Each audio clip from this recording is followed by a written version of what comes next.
పాకిస్తాన్ మధ్యవర్తిత్వంపై విపక్షాల ప్రశ్నలు. Jaishankar mass reply. Broker కంట్రీని భారత్తో కంపేర్ చేయొద్దని విపక్షాలపై ఆగ్రహం. కీ భేటీలో ఏం జరిగింది? బ్రోకర్ నేషన్ కామెంట్ సీక్రెట్స్ ఏంటి?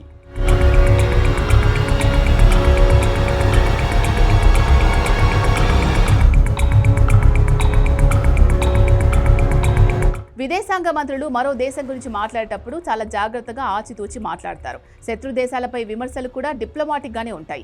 ఎక్కడా లైన్ క్రాస్ చెయ్యరు. కానీ జైశంకర్ అలా కాదు. ప్రత్యర్థి ఎవరైనా, ప్లాట్ఫామ్ ఏదైనా తాను చెప్పాలనుకున్నది చాలా ముక్కుసూటిగా చెప్తారు.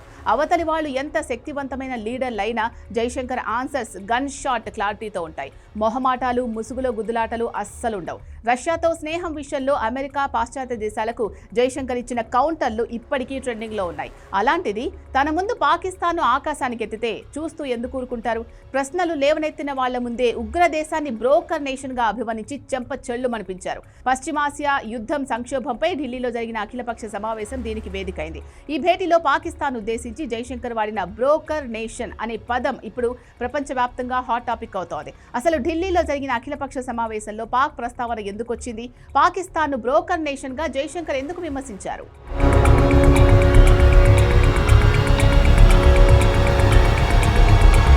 మిడిల్ ఈస్ట్ సంక్షోభాన్ని ముగిస్తామంటూ షరీఫ్ ట్వీట్ చేయడం, దాన్ని ట్రంప్ షేర్ చేయడం ఇప్పటికీ గ్లోబల్ పాలిటిక్స్ లో అంతుచిక్కని మిస్టరీనే. ఈ వ్యవహారం దేశ రాజకీయాల్లోనూ రచ్చరేపుతోంది. ఇప్పట్లాగే మన విపక్షాలు దీనిపై ప్రశ్నలు సంధించాయి. మనకంటే చిన్న దేశం, ఆర్థికంగా బలహీనమైన పాకిస్తాన్ అమెరికా, ఇరాన్ల మధ్య రాయబారం నడుపుతూ గ్లోబల్ స్టేజ్ పై హైలైట్ అవుతోందని, కానీ భారత్ మాత్రం మౌనంగా చూస్తోందని కాంగ్రెస్ లీడర్లు విమర్శించారు. ఇది మన విదేశాంగ విధానం వైఫల్యం కాదా అని ఇతర విపక్షాలు ప్రశ్నించాయి. అంతేకాదు భారత్ ఎందుకు చొరవ తీసుకోవడం లేదని, పాకిస్తాన్ మిడిల్ మ్యాన్ గా మారుతుంటే మనమెందుకు వెనుకబడి ఉన్నామని ప్రతిపక్ష నాయకులు నిలదీశారు. ఇక్కడే జైశంకర్ సీరియస్ అయ్యారు.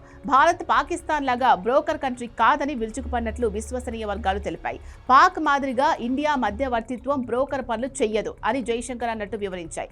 జైశంకర్ ఈ వ్యాఖ్యలు ఊరికే చేయలేదు. పాకిస్తాన్ ఆవిర్భావమే కుట్రలు, కుతంత్రాలతో మొదలైంది. అసలు మిడిల్ ఈస్ట్ యుద్ధ సంక్షోభంతో పాటు ప్రపంచంలో సగం సమస్యలకు కారణమే పాకిస్తాన్.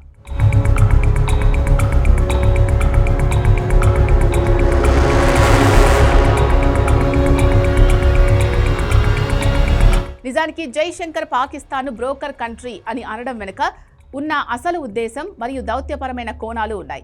జైశంకర్ ఉద్దేశం ప్రకారం పాకిస్తాన్ తన సొంత అస్తిత్వాన్ని కోల్పోయి ఇతర పెద్ద దేశాలు, ముఖ్యంగా చైనా ప్రయోజనాల కోసం పనిచేసే ఒక ఏజెంట్ లేదా మధ్యవర్తిలాగా మారిందని భావం.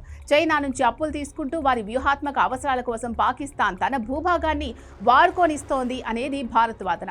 అంతేకాదు పాక్ ఇతర దేశాల ఎజెండాను అమలు చేస్తూ భారత్పై ప్రాక్సీ వార్ చేస్తోందని భారత్ ఎప్పటి నుంచో చెప్తోంది. తన సొంత అభివృద్ధి కంటే పొరుగు దేశాలు ఇబ్బంది పెట్టడానికి ఇతర శక్తులకు బ్రోకరేజ్ చేస్తోంది అనే అర్థంలో ఈ పదాన్ని వాడి ఉండొచ్చు. ఇక దౌత్యపరంగా ఒక దేశాన్ని బ్రోకర్ కంట్రీ అని పిలవడం అంటే ఆ దేశానికి స్వతంత్ర నిర్ణయాధికారం లేదని ప్రపంచానికి చాటి చెప్పడమే.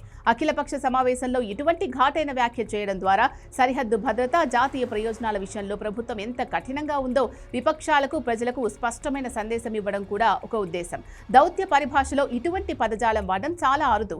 జైశంకర్ తనదైన శైలిలో ముక్కుసూటిగా మాట్లాడడం ద్వారా పాకిస్తాన్ అనుసరిస్తున్న ద్వంద్వ విధానాలు ఎండగట్టడానికి ఈ పదాన్ని ప్రయోగించారనేది విశ్లేషకుల మాట.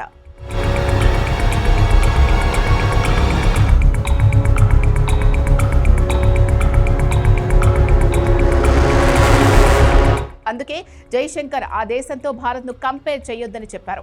పాకిస్తాన్ లాంటి దేశాలు కేవలం వేరొకరి ప్రయోజనాల కోసం పనిచేసే ఛానల్స్ మాత్రమే అని తేల్చెప్పారు. అమెరికా అవసరాల కోసం పాకిస్తాన్ 1981 నుంచే ఇలాంటి మధ్యవర్తిత్వాలకు వాడుకుంటోందని, ఇందులో కొత్తేమీ లేదని కొట్టిపారేశారు. భారత్ పూర్తిగా తన సొంత బలంపై ఆధారపడి నిర్ణయాలు తీసుకుంటుందని, ఎవరి దగ్గరో బ్రోకర్ పనులు చేయాల్సిన అవసరం మనకు లేదని చాలా ముక్కుసూటిగా సమాధానం ఇచ్చారు. క్లుప్తంగా చెప్పాలంటే పాకిస్తాన్ చేస్తున్న రాయబారాన్ని విపక్షాలు ఇండియా వైఫల్యంగా చూపిస్తుంటే అది భారత్ స్థాయికి తగని పని అని, పాకిస్తాన్ కేవలం బ్రోకర్ లాంటిదని జైశంకర్ గట్టిగా సమాధానం ఇచ్చారు.